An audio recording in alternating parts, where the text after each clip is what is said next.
예, 하나님 말씀 요한복음 19장 1절에서 16절입니다.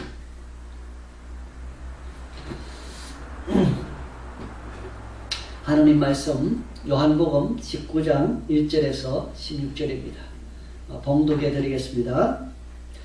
이에 빌라도가 예수를 데려다가 채찍질을 하더라. 군인들이 가시나무로 관을 엮어 그의 머리에 씌우고 자색 옷을 입히고 앞에 가서 이르되 유대인의 왕이여 평안할지어다 하며 손으로 때리더라.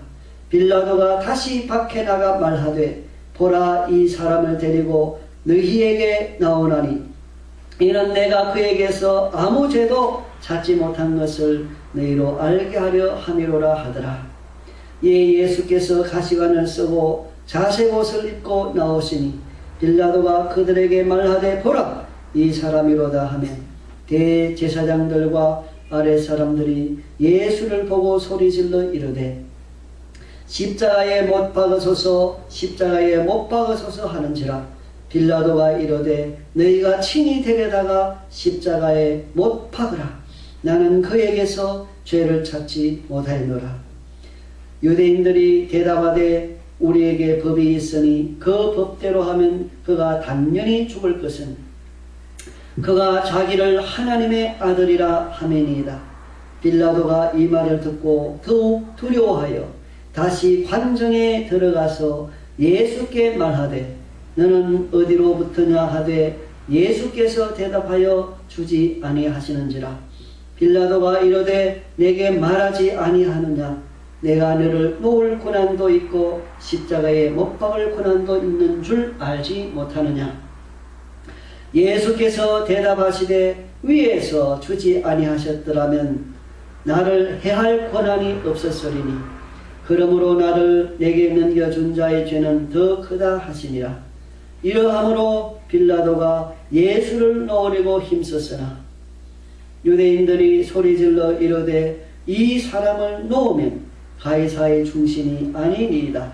무릇 자기를 왕이라 하는 자는 가이사를 반역하는 것이니이다.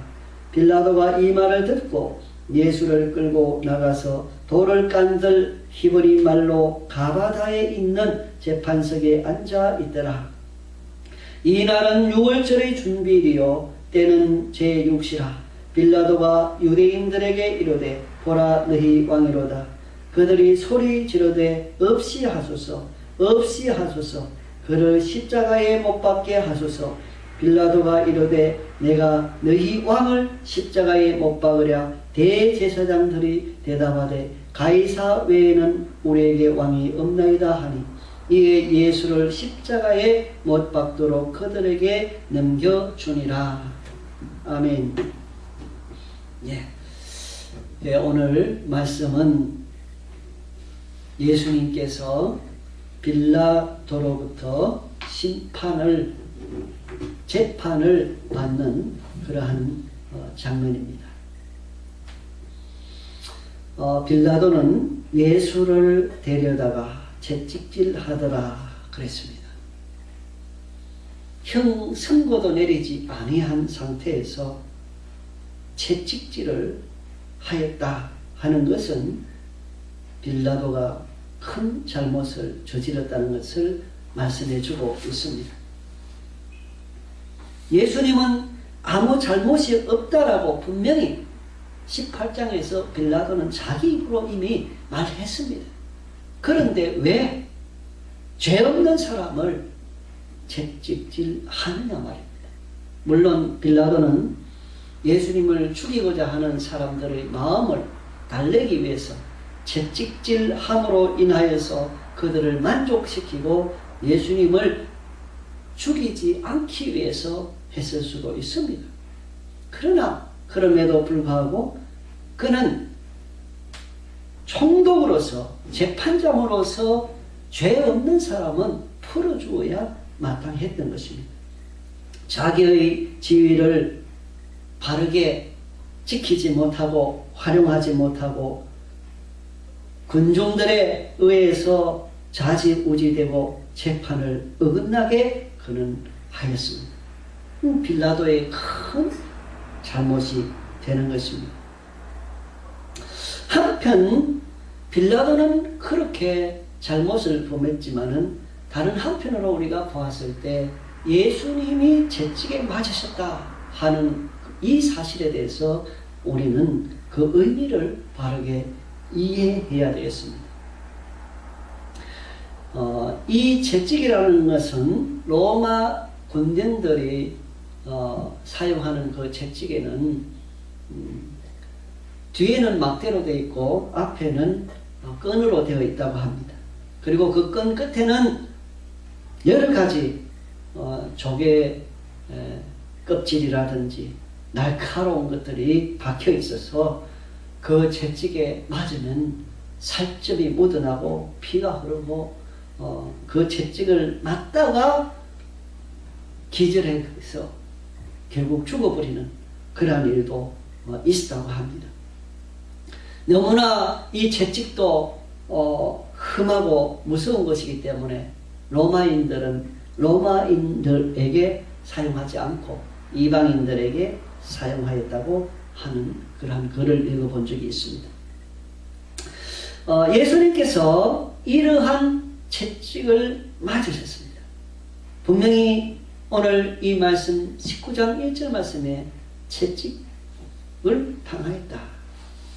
분명히 채찍을 맞았다고 되어 있는데 이 의미를 이미 구약 성경에서 우리에게 설명해 주고 있습니다. 이사야서 53장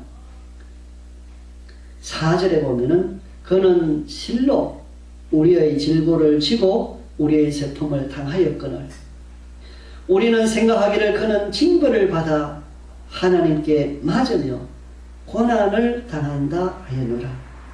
그가 찔림은 우리의 허물 때문이요 그가 상함은 우리의 죄악 때문이라. 그가 징계를 받음으로 우리는 평화를 누리고 그가 채찍에 맞음으로 우리는 나음을 받았도다. 이렇게 이사야서 53장 3절, 4절, 5절 이 본문의 말씀에서 말씀해 주고 있습니다. 예수님께서 채찍에 맞으신 것, 예수님께서 당하신 이 고난, 이것은 단순히 예수님이 고난을 당했다라고 끝나는 것이 아니라 그 속에 분명한 의미가 들어있는데 그 의미는 무엇인가? 바로 죄로 말미암아 멸망할 수밖에 없는 우리 인간을 우리를 살려주시기 위해서 예수님이 대신 받으신 고난이라는 것입니다. 예수님께서 찔리신 것은 우리의 허물 때문이다. 예수님이 창에 찔리고 칼에 찔리고 예수님이 조롱을 당하고 예수님이 가시관 쓰시고 당하신 이 모든 것들이 다 우리를 위한 것이었다. 여기서 분명하게 말씀합니다. 예수님은 징계를 받은 것이다. 징계를 받은 것이다. 그가 징계를 받음으로 우리가 평안을 누린다 그랬습니다. 예수님은 벌을 받은 것입니다. 예수님은 하나님 아버지로부터 진노, 저주를 받으신 것입니다. 비록 예수님은 아무 죄가 없는 분이지만은 예수님은 죄인으로서 우리의 죄를 짊어진 죄인으로서 형벌을 받으신 거라 이 말입니다. 징계를 받으신 것이다. 죄를 짊어지시고 대신에 우리를 위하여서 고난을 당하신 것입니다. 예수님께서 빌라도에 의해서 채찍에 맞으신 그 사실은 바로 우리의 건강을 위한 것이라고 여기에 성경은 말씀하고 있습니다. 그가 채찍에 맞음으로 우리는 나음을 받았도다. 영혼의 건강, 영적인 건강, 죄 문제가 해결되고 하나님 앞에 바로 되고 이름으로 인하여서 가지는 영적인 건강을 소유하게 됩니다. 정신적인 건강을 소유하게 됩니다. 또 예수님께서 채찍에 맞음으로 육신적인 건강을 우리가 얻게 됩니다. 하나님 앞에 죄를 회개하고 하나님 앞에 우리가 기도하면 하나님께서는 우리를 치료해 주십니다. 병든 자가 있으면 병든 자를 위해서 기도하라고 말씀하십니다. 예수님께서는 많은 병든 자를 고쳐주셨습니다.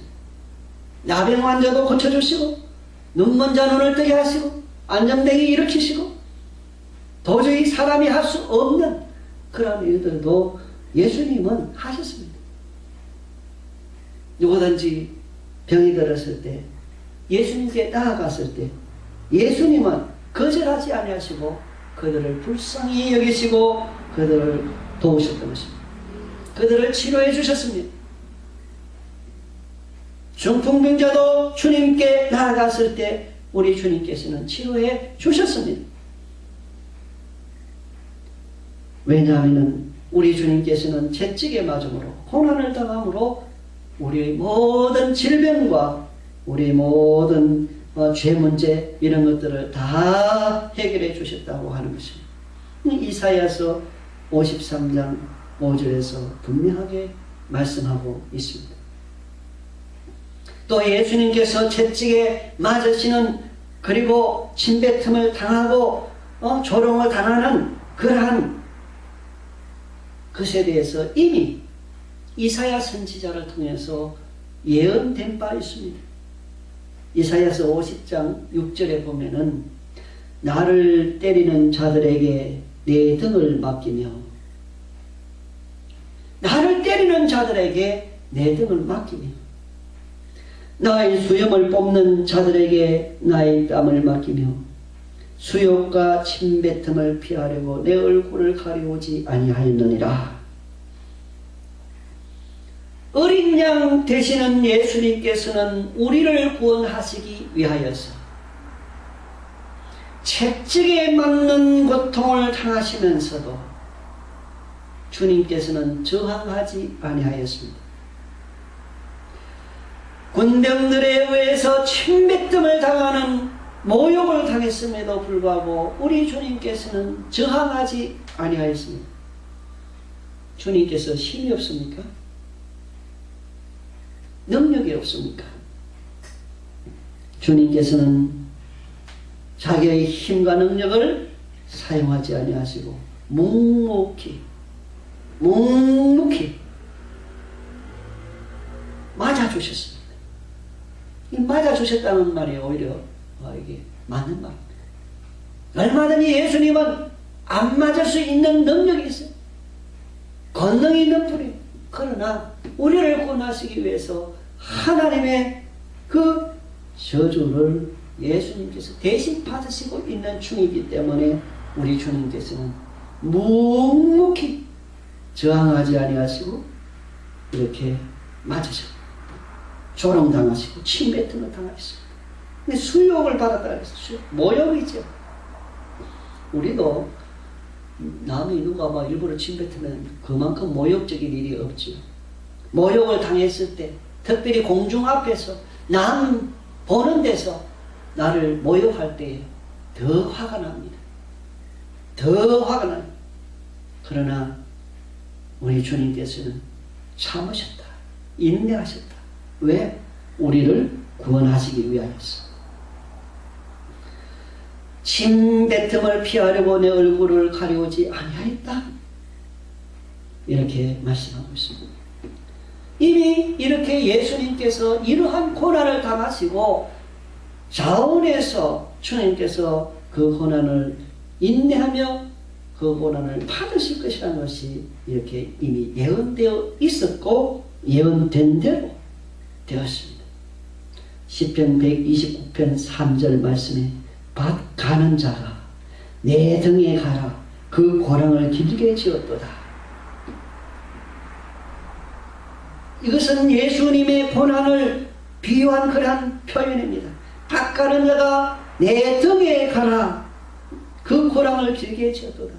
채찍에 맞음으로 예수님의 등은 박고랑과 같이 베어지고, 아까 말씀드린 대로 그 채찍은 살점이 떨어져 나오게 하는 그런 채찍이었기 때문에, 채찍에 맞을 때, 사정없이 맞을 때에 크기에 살점이 떨어지고 고랑이 생기고 피가 나고, 이 표현이 이미 시편 129편 3절에 나와 있는 겁니다. 박가는 자가 내 등에 가라. 그 고랑을 길게 지었도다. 우리 주님께서는 우리를 구원하시기 위하여서, 우리를 하나님 나라의 백성으로서 살아갈 수 있도록 하기 위하여서 이러한 고난을 참으셨습니다.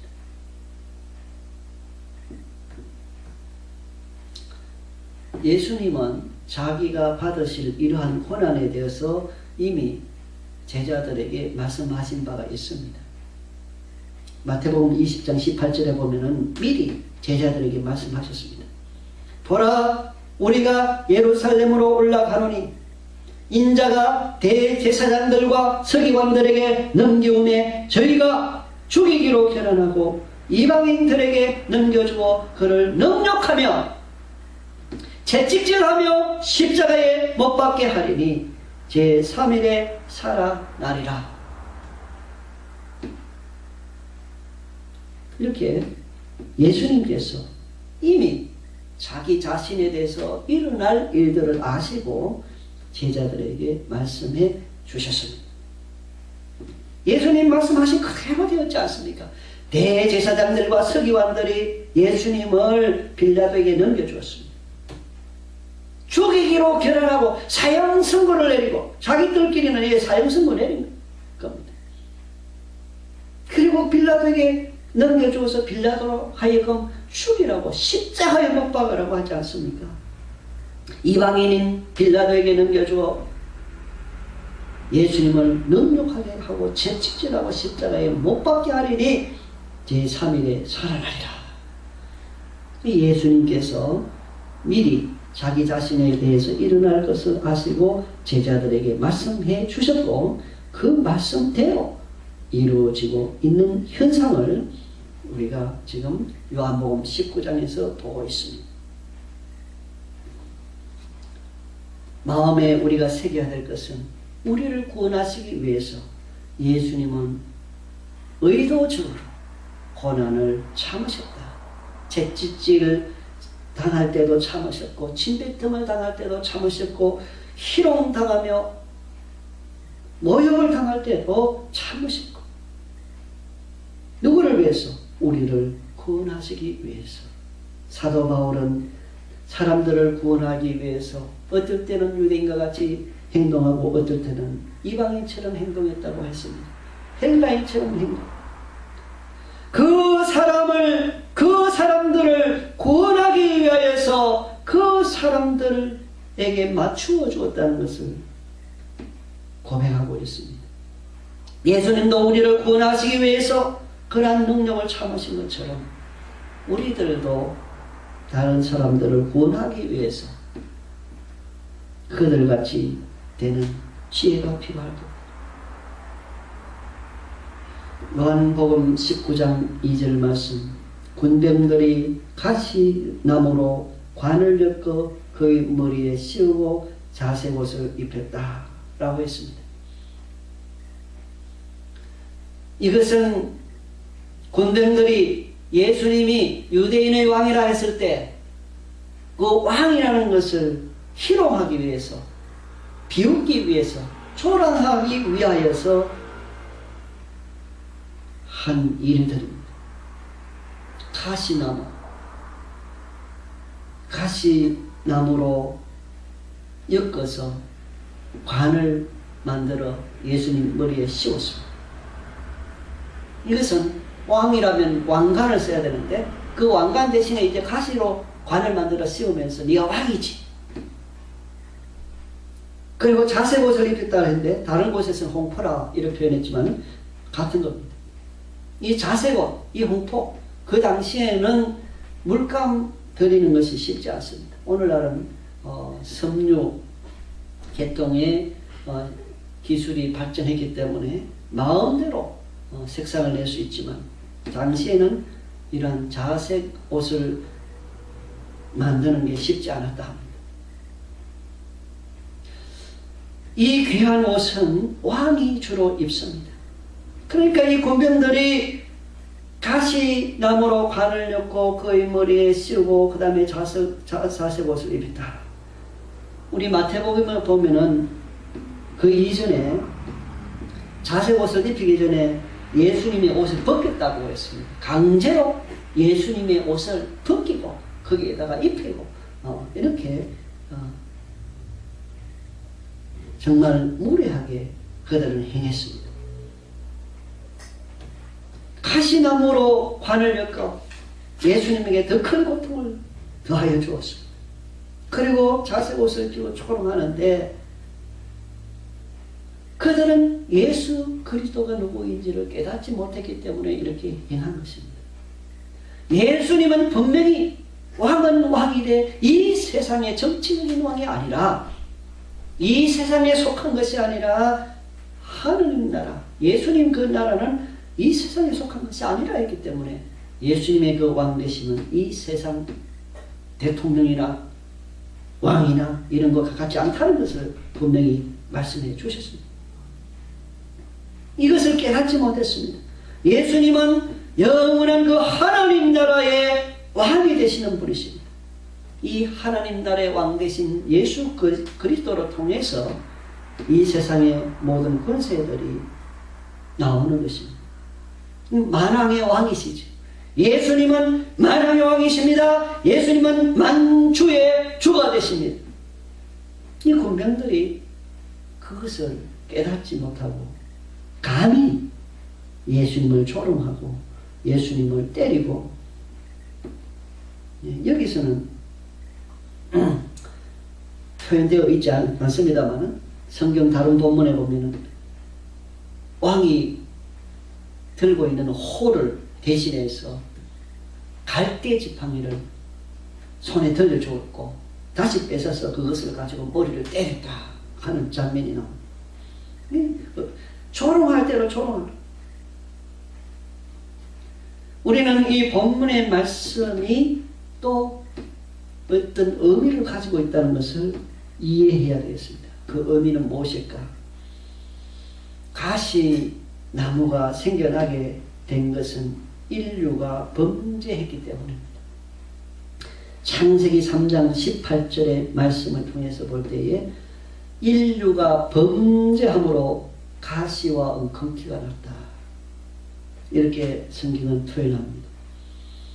그 가시로 된 멸류관을 예수님은 쓰셨습니다. 예수님께서 인류의 죄값을 지고 대신 고통을 받으시는 것이라는 하나의 표가 됩니다. 군병들은 예수님을 놀리기 위해서, 예수님에게 고통을 주기 위해서 그렇게 했지만 한편으로는 이러한 의리가 있는 것입니다. 인류는 사상적으로, 정신적으로 죄를 많이 범합니다. 그렇기 때문에 머리에 멸류관, 고통의 멸류관을 쓰심으로 우리 주님께서는 이러한 모든 죄 문제를 해결해 주셨다 하는 것입니다.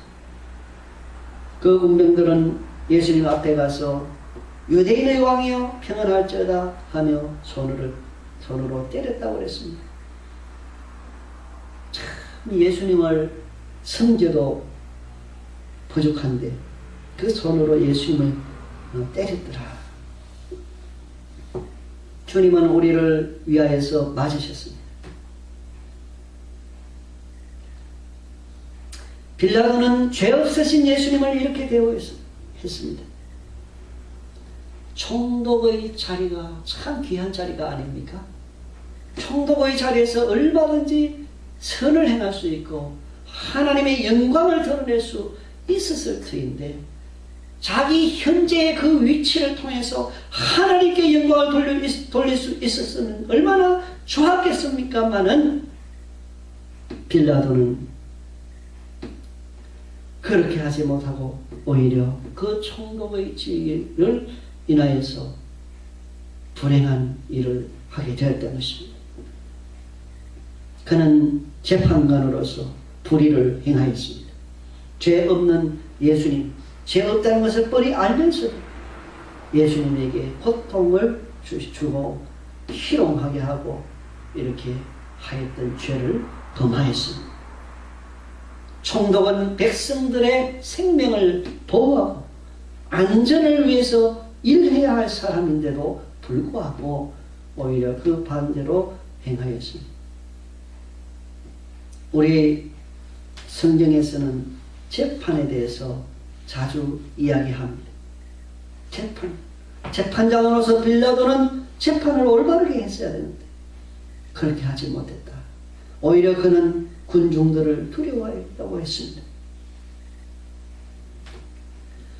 레위기 19장 15절에 보면은 너희는 재판할 때에 불의를 행치 말며 가난한 자의 편을 들지 말며 세력 있는 자라고 두어하지 말고 공의로 사람을 재판할지며 그랬습니다.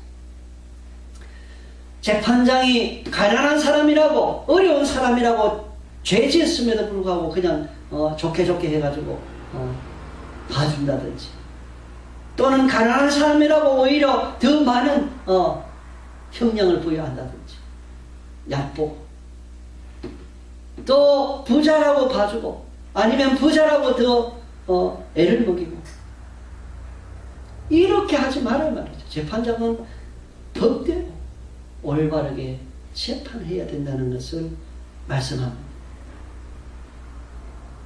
레위기 19장 35절 36절에서 이렇게 말씀합니다.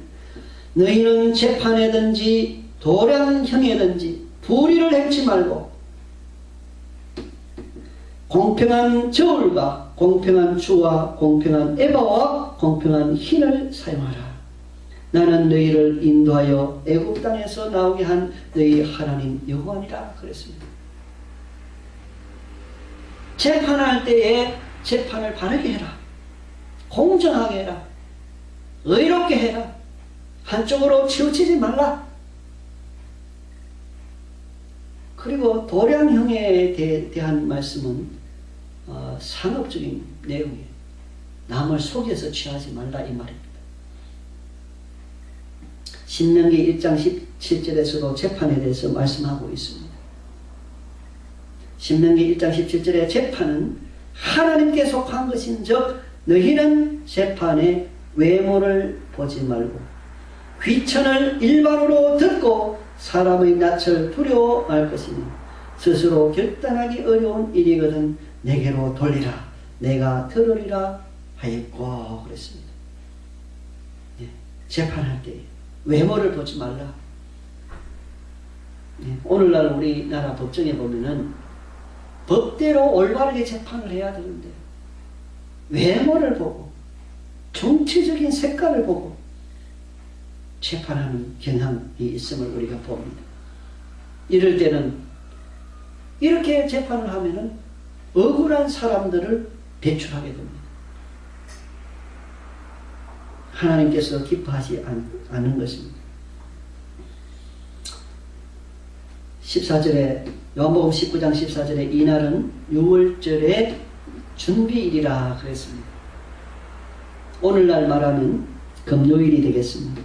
준비일이니까 예비일이죠. 6월절은 오늘날 말하면 토요일입니다. 때는 제6시라 성경에 제 몇 시다 할 때 오늘날 시간으로 환산하면 더하기 6을 하면 됩니다. 그러니까 때는 12시라.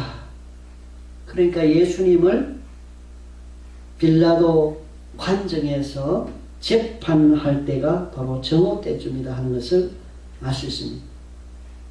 빌라도가 유대인들에게 이르되 보라 너희 왕이로다. 그들이 소리 지르되 없이 하소서 없이 하소서 그를 십자가에 못 박게 하소서. 빌라도가 이르되 내가 너희 왕을 십자가에 못 박으랴. 대제사장들이 대답하되 가이사 외에는 우리에게 왕이 없나이다. 예수님을 왕으로 모셔야 되는데 그들은 가이사 외에는 황제 이외에는 로마 황제 이외에는 왕이 없나이다. 참 유대인들의 이때 이들의 마음이 악했던 것을 봅니다. 죄 없으신 예수님이라는 걸 자기들도 알고 있고, 빌라도도 이방인인 빌라도까지 예수님은 죄가 없지 않느냐라고 이야기했음에도 없이 하소서, 없이 하소서, 없애라 이 말이죠. 그를 십자가에 못 박게 하소서. 십자가에 못 박힌 죄를 범한 것도 아닌데 십자가에 못 박게 하소서. 한편으로 예수님께서 하신 말씀대로 지금 되어가고 있는 것을 우리가 봅니다. 우리 주님께서는 그 하신 말씀, 주님께서 하신 말씀로 이루어지고 있는 것을 우리가 보고 있습니다. 16절에 이에 예수를 십자가에 못 박도록 그들에게 넘겨주니라. 빌라도의 잘못이 또 이렇게 드러나고 있습니다. 죄 없으신 예수님을 왜 십자가에 못 박도록 내어주느냐? 큰 죄를 빌라도가 범했습니다. 비록 자기 마음 한편으로는 예수님을 도와주고 싶고 놓아주고 싶고 뭐 그래 했다 할지라도 그는 분명히 재판장으로서 큰 악을 하나님 앞에 행했던 것입니다. 빌라도는 인기 영합주의 자였습니다. 군중들이 요구를 하니까 그 군중들의 요구를 따라서 재판을 해버렸습니다. 오늘날 우리 사회도 이러한 인기 영합주의, 포퓰리즘이다 이렇게 포퓰리즘이라고 영어를 사용해서 이야기합니다마는 인기 영합주의 아주 이거 무서운 거예요. 원칙이 있어요. 옳고 그름에 대한 분명한 원칙을 따라 판단하고 일을 해나가야 되는데 이 정치인들이 인기 영합주의, 복지하면서 다 그냥 먹고 마시고 뭐 써버리면은 나라가 어떻게 되겠습니까? 인기 영합주의, 이런 사람 정치인들을 뽑으면 안 되는데 젊은 사람들이 20대, 30대, 40대, 특별히 젊은 사람들 20대, 30대가 문제죠. 이런 것을 분간하지 못하고 인기 영합주의 정치인들을 뽑아줘. 이번에 서울시장을 뽑을 때도 그랬지 않습니까? 어떤 정신을 가지고 있는 것은 보지 아니하고, 그러면 나라에 도움이 되지 않은 것입니다. 우리나라에 빚이 그렇게 많다고 합니다. 그렇게 빚이 많은데도 불구하고 우리가 복지하면서 먹고 마시고 다 써버리면 어떻게 되겠느냐. 결국 그 빚은 우리 후손들에게 짐이 되어 가는 거 아니겠습니까? 인기 영합주의는 이렇게 피해가 있고 폐를 끼칩니다. 이 빌라도가 인기 영합주의에 따라서 재판을 해버림으로 인하여서 만왕의 왕이시오 만주의 주이신 예수님을 십자가형에 처하는 우를 범하고 마는 것입니다. 그러므로 우리도 판단을 할 때 성경적인 생각을 바탕으로 해서 판단해야 되겠습니다. 하나님 말씀에서 예라고 하면 예하고 하나님 말씀에서 아니요 하면 아니라 하라. 예하면 예하고 아니면 아니라. 이거 할 수 있어요.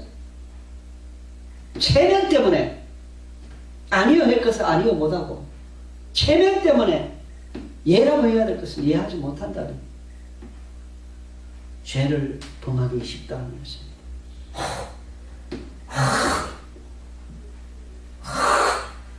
우리 주님께서는 이 세상에 오신 목적대로 십자가형을 이렇게 이방인 앞에서 받게 됩니다. 이러한 모든 과정 다 구약성경에 다 예언되어 있고 예수님도 이미 예언하셨습니다. 그대로 되어진 것입니다.